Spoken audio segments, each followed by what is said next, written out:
At exactly 2:13 a.m., someone in the livestream chat typed my apartment number. I froze. Not just the building, not just the street, my exact apartment number. I remember staring at the message for a few seconds, trying to convince myself it was coincidence. Then another message appeared. Turn around. I did. There was nobody there. Just my dark living room. Kitchen light off. Hallway empty. The blue glow from my monitor stretching across the apartment. I should have closed the stream right there. I know that now, but I didn't. Because before that message appeared, I thought I had found the weirdest livestream on the internet. I couldn't sleep that night. It was raining outside.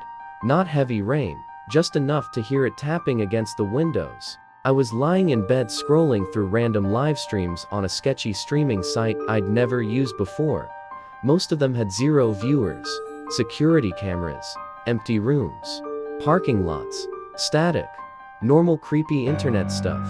Then I saw one stream with no title, just Liv6 viewers. The thumbnail looked familiar. At first I couldn't understand why. Then I clicked it. It was my apartment building. The camera pointed toward the front entrance from across the street. Low quality, slight static. No sound. I sat up immediately. The angle was strange, like the camera was hidden inside a parked car. I kept watching. Rain moved across the screen. Occasional headlights passed by. Nothing happened. But the longer I watched, the worse the feeling got, because it wasn't pre-recorded.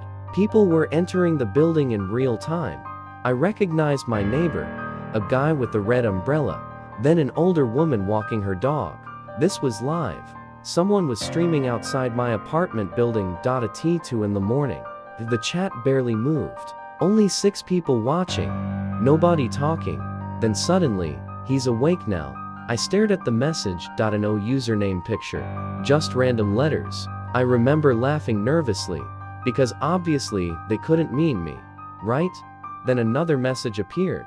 Window on the 3rd floor. My apartment was on the 3rd floor. I told myself it was coincidence. There were dozens of windows. Maybe they were talking about someone else. Then the camera moved, slowly, tilting upward, toward the 3rd floor. Toward my apartment. I felt this pressure in my chest, like my body already understood something my brain didn't. The camera zoomed slightly. My window filled the screen. The curtains were partially open, and I could see myself sitting at my desk, lit by my monitor, watching the stream. I actually pushed my chair back from the desk, hard. I remember my heart beating so fast it hurt. Because the angle made no sense. To capture that view, the camera had to be directly across from my apartment, but there was no building across from mine, only an empty parking lot. The chat moved again. He sees it now. Then, don't look outside. I looked outside immediately. Nothing. Rain. Empty parking lot. No cars. No people. No camera. When I looked back at the stream, the camera was closer, much closer. Now, it was directly zoomed into my window. So close, I could see my face lit by the screen. I slammed my curtains shut. The chat exploded for the first time. Messages started appearing rapidly. Too late, he closed them, he knows now. Behind him, turned around again. Nothing. But this time, I noticed something. My bedroom door was open.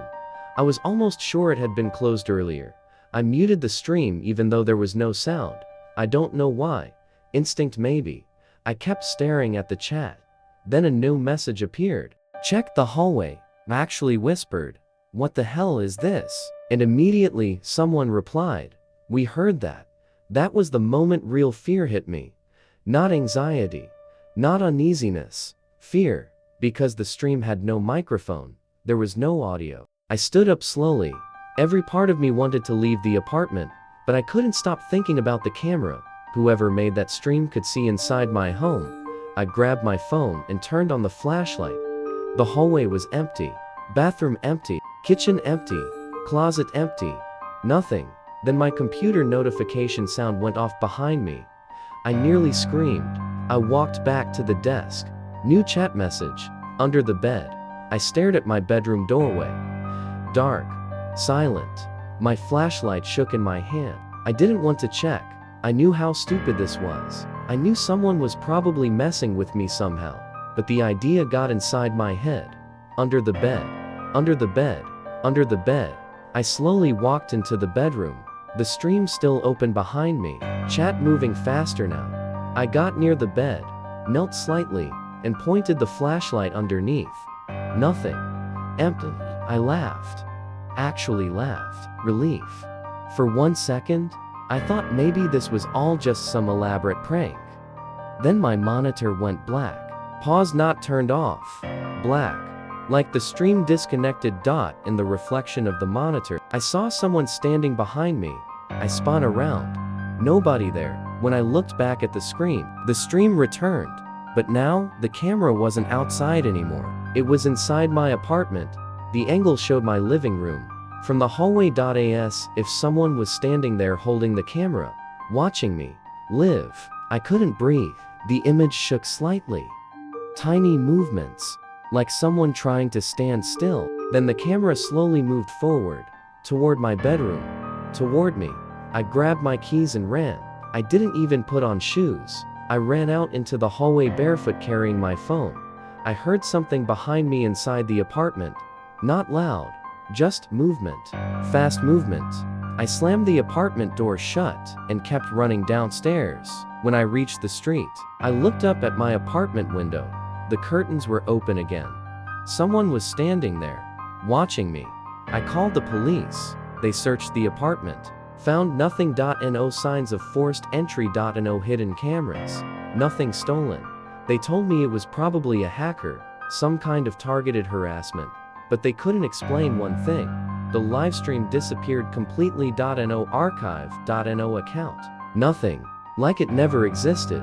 I moved out 2 weeks later. Couldn't sleep there anymore. Every sound felt wrong. Every screen made me nervous. Sometimes at night, I still think about that stream. About the chat.